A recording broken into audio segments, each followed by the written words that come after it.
अमित शाह को बचाने के लिए, बाबा साहब के बयान के लिए उन्होंने प्रेस कॉन्फ्रेंस की। क्या 5-5 दिन तक एक बच्ची को नहीं निकाल सकते? किस नाम की सरकार चला रहे हैं? यही अप डाउन चल रहा था कि वहां से कब पर्ची आए, लेकिन इनको पता नहीं है। ये बीजेपी के अमित शाह जी और मोदी जी है ना, ये हरियाणा में खट्टर बनाते हैं ना, वैसे इनको भी हरियाणा का खट्टर बना करके गलत निर्णय करा करके अपनी राजनीतिक रोटियां तो सेक लेंगे और उसके बाद में इनको हटा के कहेंगे कि नहीं आप तो फेल हो गए, कोई दूसरा आएगा। कि अभी विधानसभा सत्र आने वाला है, अगले महीने से विधानसभा में इनकी रेल बनाएंगे हम, रेल। जिन जिलों को इन्होंने समाप्त किया है उन जिलों में इनको कैंडिडेट नहीं मिलेगा। किसी ने सपने में भी सोचा था क्या भजन लाल जी के नेतृत्व में ये सरकार बनेगी और हमको ये दिन देखने पड़ेंगे? आज मैं समझता हूं इससे बड़ा गलत निर्णय ये सरकार आगे भी क्या लेगी, और आज तक की किसी भी सरकार ने ऐसा गलत निर्णय नहीं लिया। हम लोग जनता के साथ कंधे से कंधे मिला करके इनके इस अलोकतांत्रिक, विवेकहीन और पर्ची से लिए गए निर्णय के खिलाफ जन आंदोलन करेंगे। अगर आवश्यकता हुई तो हम माननीय न्यायालय की शरण भी लेंगे। आप बताइए कि एक कमेटी कह रही है कि ये जनहित में प्रशासनिक दृष्टि से उचित है, और दूसरी एक कमेटी बना करके आप लोग इस तरीके का निर्णय करते हो। मैं समझता हूं कि राजस्थान की जनता देख रही है। मुख्यमंत्री जी कुछ 5, 10, 15, 20 दिनों से ज़्यादा ही जा रहे थे दिल्ली, तो हम ये सोच रहे थे कि कोई प्रधानमंत्री जी को यहाँ बुलाएंगे तो कोई तोहफा देंगे, तो वो तोहफा भी नहीं दे पाए। ERCP को राष्ट्रीय परियोजना भी नहीं बना पाए, और कोई पैकेज भी नहीं दिला पाए कोई विशेष। और ये तो 10, 5, 15 दिन से जो अप डाउन चल रहा था, ये यही अप डाउन चल रहा था कि वहाँ से कब पर्ची आए और कब इस तरीके से जनता के हितों पे कुठाराघात ये कर सकें।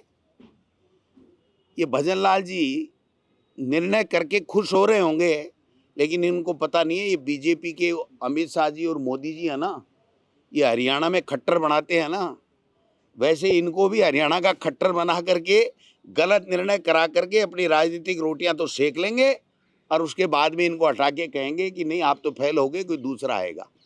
तो मुख्यमंत्री जी को अपना विजन दिखाना चाहिए था, हिम्मत दिखानी चाहिए थी, ऐसे सरेंडर नहीं होना चाहिए था। और उनको राजस्थान की जनता ने बड़ी आस और उम्मीद के साथ में चुना था, और इन्होंने तो एक झटके में सब कुछ ही निरस्त कर दिया। बताइए आप, उन जिलों में कलेक्टर लगे हुए हैं, SP लगे हुए हैं, वहाँ पर जिले के दफ्तर बन रहे हैं, जिले के हॉस्पिटल बन रहे हैं, कलेक्ट्रेट के भवन बन चुके हैं। आप उन जिलों को और संभाग को बिल्कुल समाप्त कर रहे हो। ये कौन सा निर्णय आप बताइए? तो मैं समझता हूँ कि इनका जो निर्णय है वो जनता के विरोधी निर्णय है, अलोकतांत्रिक निर्णय है। आप बताइए, विधानसभा चलाने के लिए तो सर्वदलीय बैठक बुलाते हैं, क्या इसके लिए सर्वदलीय बैठक नहीं होनी चाहिए थी? क्या जनता की राय नहीं मांगी जानी चाहिए थी? इनके पास में ऐसा कुछ, उप मुख्यमंत्री जी है बेचारे, मुश्किल से तो बचे थे दिल्ली वाले में चक्कर में, और आज उनको निपटा के घर बैठा दिया। आज प्रेस कॉन्फ्रेंस करने ही नहीं आए। अरे भाई प्रेमचंद बैरवा जी, जनता में किस मुंह से आप अपना चेहरा दिखाओगे कि आपका जिला जो वर्षों से डिमांड कर रहे थे, आपका जिला चला गया, आप उप मुख्यमंत्री हो। किस बात के उप मुख्यमंत्री हो?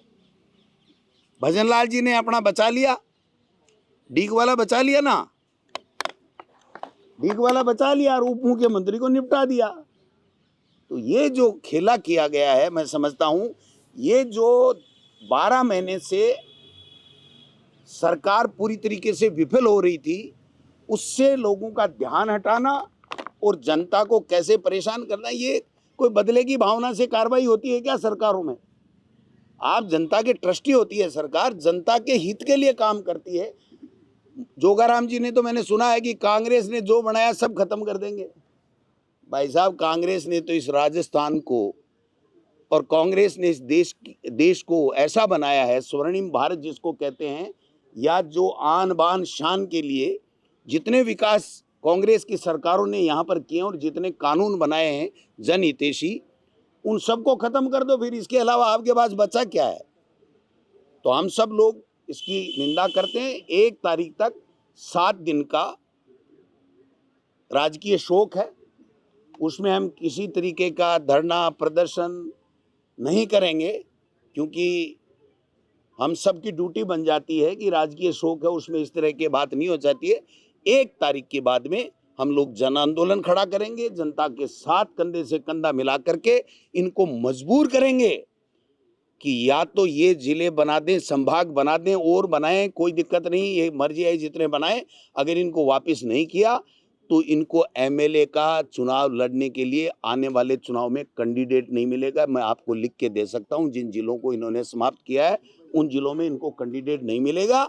और हमारी सरकार कांग्रेस की सरकार आएगी और 101% मैं पार्टी के प्रदेश अध्यक्ष के नाते कहना चाहता हूं, ये जिले पुनः बनेंगे और वहां की जनता को हम वापस सौगात देने का काम करेंगे। अगर इनमें जरा बहुत भी, थोड़ी बहुत भी अगर इनमें कुछ बची है शर्म, तो इनको ये निर्णय अपना वापस लेना चाहिए जो आज निरस्त करने का निर्णय लिया गया।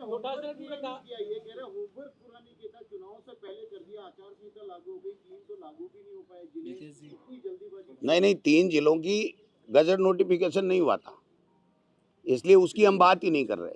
जहां कलेक्टर लग गए, एसपी लग गए, संभागीय आयुक्त लग गया, वहां पर आईजी लग गया और बिल्डिंगें बन गई, कलेक्ट्रेट भवन बन गए, सारे के सारे जिले के या संभाग के जितने भी अधिकारी बनते हैं। अब जैसे मेरे सीकर में एडिशनल चीफ इंजीनियर पानी का बन गया, बिजली का बन गया, दूसरे बन गए, तो सारी चीजें जब वहां पर हो गई, उसके बाद में आप समाप्त कर रहे हो, मतलब उन संभागों को। अगर आप में इतना ही था, इतनी विद्वेष भावना आप में थी, तो आप बनते ही कर देते। 12 महीने क्यों निकाले? किसको पूछ के, किस लिए निकाले? ये इंतजार किस लिए था? ये सवाल है। ये कहा गया है कि नॉन डिजर्विंग जो जिले थे उनको समाप्त कर दिया गया। ये तो पूरी सरकार नॉन डिजर्विंग है। ये सरकार डिजर्विंग है क्या?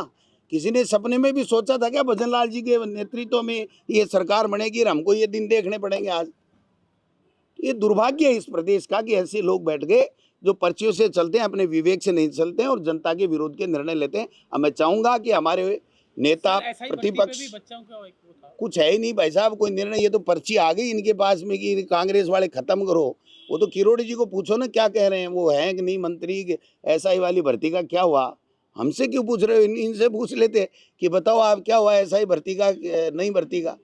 ये तो कह रहे हैं हम पेपर लीक नहीं होने देंगे। इनके तो मंत्रिमंडलीय उपसमिति के जो रिपोर्टें हैं वही लीक हो रही हैं, तो ये पेपरों को क्या बचाएंगे, समझ के बाहर की बात है। मैं चाहूँगा कि हमारे नेता प्रतिपक्ष टीकाराम जूली जी अपनी बात रखेंगे, फिर अगर कोई और सवाल होंगे तो नेता महोदय या हम जो भी होगा दे लेंगे। माननीय टीकाराम जूली जी। सभी प्रेस के साथियों को धन्यवाद। आज सर्वप्रथम तो मैं इस देश के पूर्व प्रधानमंत्री मनमोहन सिंह जी को अपने श्रद्धासुमन अर्पित करता हूं, जिन्होंने इस देश के लिए ऐतिहासिक काम किए।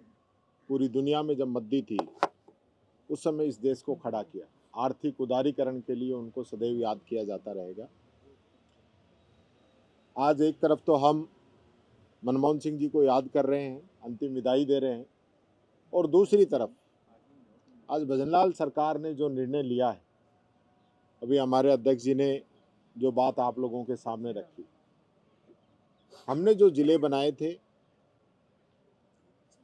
वो पूरी कमेटी की रिकमेंड के आधार पर किसान, मजदूर, आम पब्लिक की सहूलियत के आधार पर जिले बनाने का काम हम लोगों ने किया था। और जिले ही नहीं बनाए, अपितु वहाँ का पूरा स्ट्रक्चर तैयार करने के लिए जिले लेवल के अधिकारियों की नियुक्ति की, अधिकारी लगाए, कलेक्टर एसपी लगाए, और प्रशासनिक जो काम है वो अच्छे से चल रहा था। और ये जो आज जिस प्रकार से बात रख रहे हैं कि जिले छोटे हैं, छोटे जिले बनने से लोगों को सहूलियत मिलती है, न्याय त्वरित मिलता है, मॉनिटरिंग अच्छी होती है। जो नए राज्य भी बने हैं छोटे राज्य बने हैं बड़े राज्यों को तोड़ के। मध्य प्रदेश की बात करें, मध्य प्रदेश में से छत्तीसगढ़ निकल गया। उसके बावजूद भी मध्य प्रदेश में आज के समय में 53 जिले हैं, जो कि हमसे छोटा है। और आज अनूपगढ़ तोड़ा है, 125 किलोमीटर की दूरी है सांचौर की, अनूपगढ़ भी 100 किलोमीटर के आसपास। इतनी दूरियां, उसके बावजूद इन लोगों ने सिर्फ और सिर्फ, मैं सुन रहा था इनकी पीसी जोगाराम जी की, उनका एक ही दिमाग में कॉन्सेप्ट सेट है कि ये कांग्रेस के बनाए हुए जिले हैं, इनको खत्म करना है। हमारे पड़ोस में जिले हैं, हमारा बॉर्डर का जिला है चरखी दादरी, 6 लाख की जनसंख्या है। पोरबंदर है, 5 लाख की जनसंख्या है। चित्रकूट है, 10 लाख की जनसंख्या है। तो क्या ये जिले डिजर्व नहीं करते? जहाँ जनसंख्या कम है तो डिजर्व नहीं करेंगे? आज कहाँ सांचौर है, कहाँ जालोर है, कितनी दूरियां हैं, कितना लोगों को जिनको काम पड़ता है उनसे पूछिए, उस किसान से पूछिए जिसको अपने कामों के लिए जिले के लिए जाना पड़ता है। आज इन लोगों को उनके लिए कोई दर्द नहीं है। और इसलिए सिर्फ और सिर्फ जिले और संभाग इसलिए इन लोगों ने खत्म किए कि कांग्रेस ने बनाए थे। कांग्रेस तो और भी बनाएगी, कांग्रेस इनको भी वापस बनाएगी। मैंने पहले भी कहा था कि अगर आपको लगता है कि हमने जिले ठीक नहीं बनाए, कोई आपको कमी लगती है, आप सीमाओं में संशोधन कर लीजिए। आपको लगता है हमें और जिले बनाने चाहिए, क्योंकि आज भी मैं मानता हूं राजस्थान के अंदर अगर आप भौगोलिक दृष्टि से इसको देखेंगे तो 5-7 जिलों की और आवश्यकता है। आप उनको बनाइए ताकि लोगों को त्वरित न्याय मिल सके, उनको विकास हो। मैं ये कहना चाहूँगा, अध्यक्ष जी ने जिस प्रकार से कहा है कि 1 तारीख के बाद में जन आंदोलन छेड़ेंगे, मैं भी ये कहना चाहूँगा कि अभी विधानसभा सत्र आने वाला है, अगले महीने से विधानसभा में इनकी रेल बनाएंगे हम, रेल इन जिलों के नाम पे। और जिस प्रकार से इन्होंने जिलों को तोड़ने का काम किया है, पूरे राजस्थान में सड़क से लेकर संसद तक बीजेपी को चैन से नहीं बैठने देंगे, क्योंकि ये जो निर्णय है ये जन विरोधी है। जनता के हकों का इन्होंने खून किया है, जनता को ठगने का काम किया है। जनता से इस नाम के वोट लिए थे कि हम जनता की सेवा करेंगे, जनता के लिए काम करेंगे। आज उस पर इनका कोई निर्णय नहीं हो रहा है। लगातार चाहे चिरंजीवी योजना को कमजोर करने की बात हो, चाहे अन्नपूर्णा किट बंद करने की बात हो, चाहे पेंशन में डिले करने की बात हो, बेरोजगारी भत्ता स्कॉलरशिप को डिले करने की बात हो, जो गरीबों से जुड़ी हुई चीजें थी, आम जनता से जुड़ी हुई जो चीजें थी, उन सबको इस सरकार ने रोकने का, ठप करने का काम किया है। हम इस निर्णय की कड़े शब्दों में निंदा करते हैं और आने वाले समय में हम इस सरकार के खिलाफ जन आंदोलन को तैयार करेंगे और इनको मजबूर करेंगे कि जिलों को वापस बनाएं। बच्ची है जो 5 दिन से जो है बोरवेल में है, लेकिन प्रशासन जो है पूरी तरीके से नाकाम है।